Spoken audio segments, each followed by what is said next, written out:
Kindness alone is not enough to survive in this world. If you think that being a good person is enough to achieve success, you're living in a fairy tale. And the worst part is that you know it, even if you refuse to accept it. From an early age, we learn the comfortable lesson that good always conquers evil, that justice triumphs, that by acting with honesty, kindness, and righteousness, success will be a natural consequence. It's a charming belief, but there's a problem. It's just an illusion. How many times have you felt that less qualified, less ethical, and less deserving people got to where you wanted to be? How many times have you seen injustice triumph while virtue remains unrewarded? Most thinkers try to convince you that this is just a temporary deviation, that eventually the universe will correct these injustices. But two of the greatest philosophers in history had the courage to see reality as it is: Schopenhauer and Nietzsche. They revealed a truth that few have the courage to admit. The world does not naturally reward the virtuous. It rewards those who understand and master the game of power. In this video, we will explore the four fundamental truths that explain why evil often thrives in our society. Human nature, according to Schopenhauer, Nietzsche's inversion of values. Why the masses choose to follow morally corrupt leaders. How to transcend this cycle without losing your integrity. I've been a student of these philosophies for over a decade, and I can assure you that understanding these concepts can completely transform your view of the world, and perhaps even your position in it.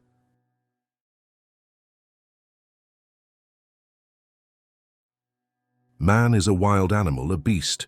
We only know him domesticated, caged, in that state we call civilization. This is not a quote from any misanthrope. These are the words of Arthur Schopenhauer. Schopenhauer was not born a pessimist.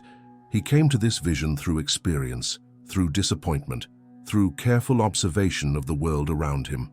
In his masterpiece, The World as Will and Representation, he reveals something profound about our nature. What really moves us is not reason or morality, but something more primitive that he called the will to live. This force is neither compassionate nor generous. It is a voracious, relentless energy focused on survival and domination at any cost. Man can do what he wants, but he cannot want what he wants, he wrote. See how this works in practice. In the game of power, the fairest don't win. Those who don't carry the burden of conscience win.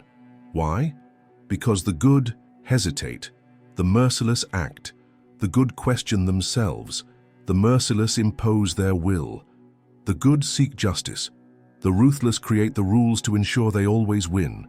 The will to live ignores morality, despises compassion. It favors those who dominate, manipulate, and take power without asking for permission. But the most fascinating and perhaps disturbing thing is that this desire is also extremely cunning. It does not act merely as brute force. It wears sophisticated disguises, camouflages the power of virtue, the greed of cooperation, the oppression of necessity. Their greatest trick is to persuade even the most ruthless that they are righteous, that their rule is legitimate, that their success comes from merit, not manipulation. This is why the most cunning tyrants, corporate tycoons, and political despots do not see themselves as villains, but as inevitable, as necessary, as virtuous in their own way. And don't think that this illusion is only the privilege of the powerful. It is in all of us. Schopenhauer shows us that most human actions are not the result of reason, but deep-rooted biological impulses disguised as rational choices. The desire to conquer, dominate, and accumulate are not logical choices. They are primal instincts disguised as ambition, triumph, and power. This is why history repeats itself over and over again. The same patterns, the same cycles, the same illusions. Those who come to power are convinced that it was their destiny, that they deserved it, while those who are dominated are conditioned to accept their fate. But Schopenhauer does not encourage us to ruthlessly seek power. Instead, he warns us to see the game for what it really is. The world does not follow fair rules. It moves by will, force, and deception. If you don't understand this, you will always be manipulated by those who understand.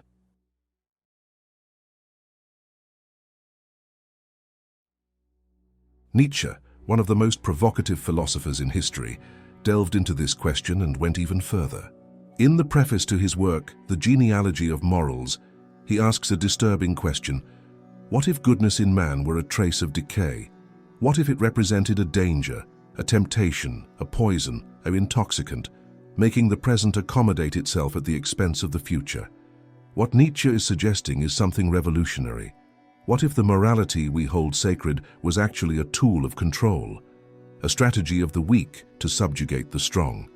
Nietzsche called this slave morality, a value system that inverts the natural to benefit those who could not prosper otherwise. Think about the historical example of early Christianity in the Roman Empire. While Rome expanded its dominion through war and cultural assimilation, Christianity brought a completely opposite paradigm: the valorization of humility, the exaltation of suffering, the condemnation of power as a source of corruption. Over time, this new morality not only influenced the fall of the empire, but also reshaped all of Western thought for centuries. For Nietzsche, this was no accident. He saw this process as a strategic maneuver by the weak to subjugate the strong, an inversion of values designed to transform strength into sin and weakness into virtue. As he stated, the weakest move to undermine the strongest with their morality, dragging them down to their level. Nietzsche flatly rejected the conventional opposition between good and evil, replacing it with the tension between power and weakness. In nature, he noted, a predator feels no guilt about its strength, nor does it need to justify it with some abstract morality. Natural selection does not reward kindness, but the ability to assert oneself and survive. In human society, exactly the same thing happens.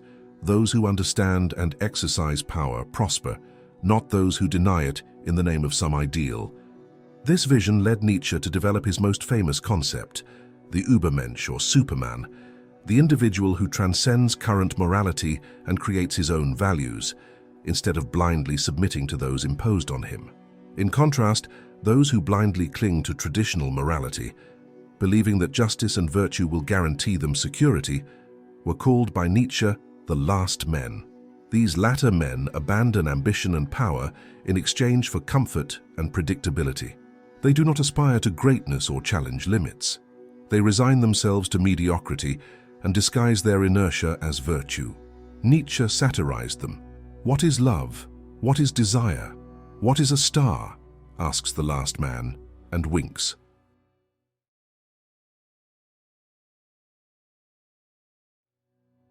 Now we get to the heart of the matter. Why does this cycle keep repeating itself?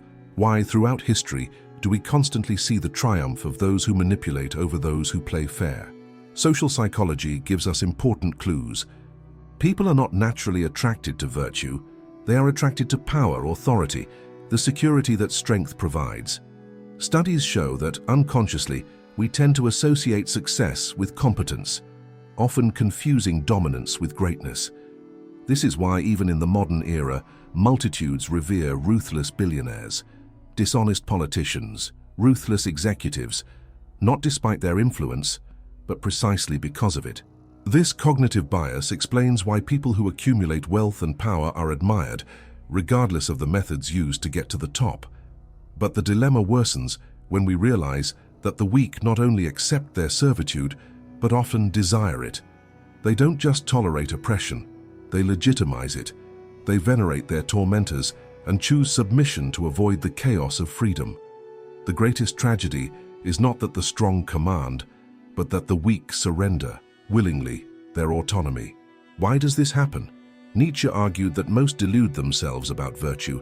They follow it not on principle, but because they fear the weight of freedom, because it's easier to follow external rules than to create your own. This is the reason why many people reject the ideas of Nietzsche and Schopenhauer, because accepting them implies admitting that there is no divine justice, there is no protective moral network, there is no guarantee of reward for the good. Accepting this reality is facing total uncertainty, living without absolute certainty, taking complete responsibility for your own values.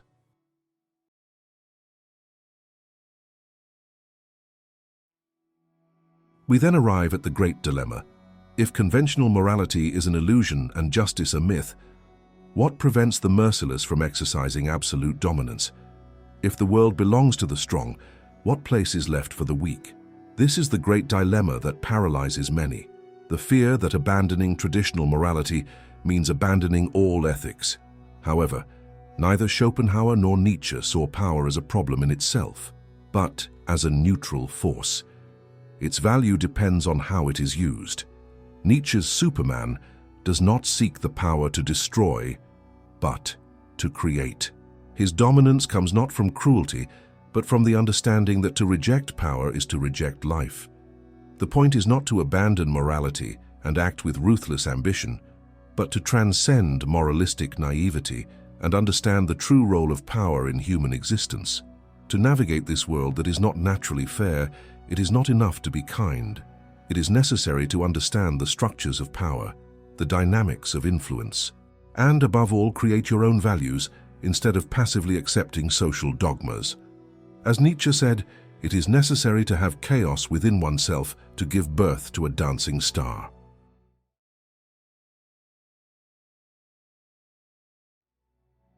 What Schopenhauer and Nietzsche show us is not an invitation to cynicism or cruelty, but a call to lucidity. They warn us that power does not naturally belong to the righteous, and that the world does not automatically reward virtue. But that doesn't mean we should abandon our principles. It means we must understand the game as it really is, so we can play it on our own terms. True wisdom is not in denying power nor in worshipping it blindly, but in recognizing its fundamental role in human existence and using it consciously. Schopenhauer taught us that the will to live is inescapable, that it acts through us whether we want it or not. Nietzsche showed us that we can transcend herd morality and create our own values. Together they offer us a way to navigate a world where evil often triumphs, without becoming part of that evil. The question is not whether we should seek power, but what kind of power we seek and how we use it. It's not abandoning ethics, but finding authentic ethics that isn't just a mask for resentment and weakness. As an individual aware of these dynamics, you have three options: continuing to believe in the illusion that good always wins naturally, become ruthless and manipulative to win at any cost, or transcend this dualism, recognizing the game of power while creating your own values. The third way is the most difficult but also the only one that offers both effectiveness and integrity. If this video made you question some of your deepest beliefs, if it tapped into something you've always intuited but never been able to articulate, then my goal has been achieved.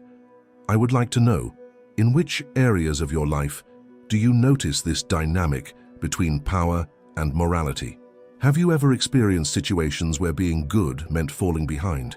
Share your experience in the comments, and if you want to continue this journey of deconstruction and lucidity, subscribe to the channel. As Nietzsche said, our greatest knowledge must sound like madness and sometimes like crime when heard by those who are not prepared for it. Are you prepared?